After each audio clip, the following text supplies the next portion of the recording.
Hello everyone, j'espère que vous allez bien. On se retrouve avec une nouvelle vidéo dans laquelle je vous ai dégoté 3 threads tout droit venus de Reddit. Ces histoires sont arrivées en France. Elles sont très particulières puisque les témoins sont des enfants qui nous racontent ce qui leur est arrivé. Personnellement, ces histoires m'ont donné froid dans le dos.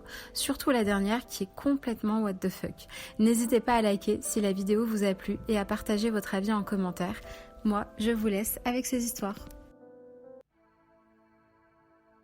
J'ai 12 ans et j'habite dans une maison isolée en campagne. Mon histoire est très récente puisqu'elle m'est arrivée l'été dernier. Tout a commencé un dimanche où j'étais à la maison avec ma grande sœur. Ma mère était sortie faire des courses. Il faisait vraiment très chaud, donc je suis passée à la cuisine me chercher de l'eau. En arrivant dans la pièce, j'ai tout de suite senti une odeur très forte de cigarette. Personne ne fume chez moi, mais je me suis dit que c'était sûrement un ami à ma mère qui était venu pendant que j'étais chez mon père. J'ai tout de même posé la question à ma mère quand elle est rentrée. Sa réponse m'a fait froid dans le dos. Elle m'a répondu qu'elle n'a reçu personne. Mardi, en rentrant du collège, je m'aperçois que la fenêtre de ma chambre est grande ouverte. Je me suis dit que j'ai dû oublier de la refermer plus tôt dans la journée. Jeudi, j'ai voulu prendre un balai qui se trouvait dans une grande armoire de la maison. J'ouvre les portes de cette armoire et c'est avec stupeur que je découvre des vêtements de garçon qui ne sont pas les miens et qui sentent la cigarette. Cette nuit-là, j'étais tellement terrorisée que je n'ai pas réussi à dormir. Samedi, on devait faire un pique-nique dans un lac. Sur le chemin, ma mère s'est rendue compte qu'elle avait oublié le sac de pique-nique. On fait donc demi-tour pour le récupérer. En arrivant à la maison, ma mère voit un jeune homme sortir de la fameuse armoire. Elle s'est mise à hurler. Ma sœur et moi, qui l'attendions à l'extérieur,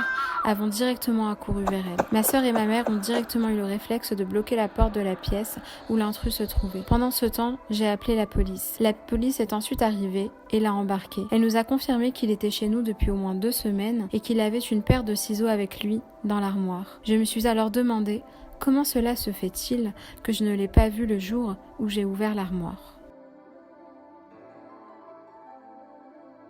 J'avais 11 ans quand cette histoire m'est arrivée. Ce soir-là, j'étais seule chez moi. Je m'apprêtais à regarder un film sur l'ordinateur de ma mère. Avant de le lancer, j'ai fait un petit passage par les toilettes. Il faut savoir qu'il s'y trouvait une fenêtre dans le coin du mur. Lorsque j'en ressors, j'aperçois par cette fenêtre une ombre se déplacer. Mon jardin se trouvait derrière cette fenêtre. J'ai décidé d'aller voir dans le jardin si ce n'était pas un animal, et plus particulièrement un chat, car je les adorais vraiment. Donc j'y vais, mais j'ai laissé la porte ouverte derrière moi. Après vérification, je ne vois rien de particulier dans le jardin. Donc je retourne à l'intérieur. Je me suis endormie sur mon lit un peu plus tard dans la soirée. Dans mon sommeil, je suis tombée du lit. Je me réveille quelques instants après et m'apprête à me relever. C'est à ce moment-là que mon regard se fige sur mon lit. Quelqu'un se trouvait sur mon lit et me fixait avec les yeux grands ouverts tout en jetant un sourire malveillant. J'étais terrorisée. J'ai hurlé de toutes mes forces et couru le plus rapidement possible en direction de la chambre de mes parents. C'était la seule pièce qui se fermait à clé. J'ai attrapé le téléphone fixe et ai immédiatement appelé la police. Je suis restée là dans un coin de la chambre totalement paralysée de peur. La police est arrivée quelques minutes plus tard avec mes parents. Ces minutes ont pourtant semblé durer une éternité. Je suis vite sortie les retrouver, mais après vérification,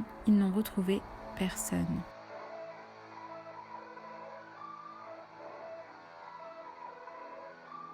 Aujourd'hui, j'ai vécu quelque chose de très bizarre. En fait, moi, je partage ma chambre avec ma grande sœur. Et dans notre chambre, qui est très grande, nous avons chacune un dressing, ce qui ressemble à des mini-chambres avec une porte qui mène au dressing. Un au mur de droite, qui est celui de ma sœur, car il est du côté où il y a son lit, et l'autre au mur de gauche où il y a mon lit. Donc le mien est entre nos 2 lits, il y a un grand espace vide. J'espère que vous avez compris, car c'est vraiment dur à expliquer. Bref, aujourd'hui, je dormais comme d'habitude dans mon lit, avec en face de moi ma sœur qui elle aussi dormait. Vu que la veille, j'avais oublié de fermer les volets, ce matin, je me suis réveillée à cause de la lumière du soleil. Quand j'ai ouvert les yeux, la première chose que j'ai vue a été le panier à linge sale qui était au milieu de la chambre, bien devant moi, que j'avais emmené il y a quelques jours pour faire le tri dans mon placard et que j'avais eu la flemme de redescendre. Donc, je vois le panier. Au début, je ne fais pas attention, mais en regardant un peu plus, je remarque qu'une sorte d'ombre masculine, faisant sûrement plus de 2 mètres, fouillait le panier. Il avait de très longues jambes, mais pas de pieds, de très longs bras, mais pas de mains. Il avait aussi ni yeux, ni bouche, ni nez, ni oreille. Il était tout noir, mais noir très foncé. Dès que j'ai remonté mes yeux vers son visage, il a levé la tête. Puis j'ai eu l'impression qu'il me regardait, alors qu'il n'avait même pas 2 yeux. Et ensuite, il s'est mis à faire des roulades. Oui, des roulades. Et à une vitesse folle. Il est entré dans mon dressing, que d'ailleurs je n'utilise pas,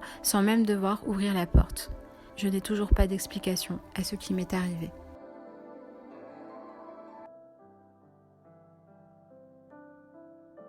La vidéo est maintenant terminée, j'espère que ce thème vous aura intéressé. N'hésitez pas à me faire part de vos commentaires et moi, je vous dis à bientôt.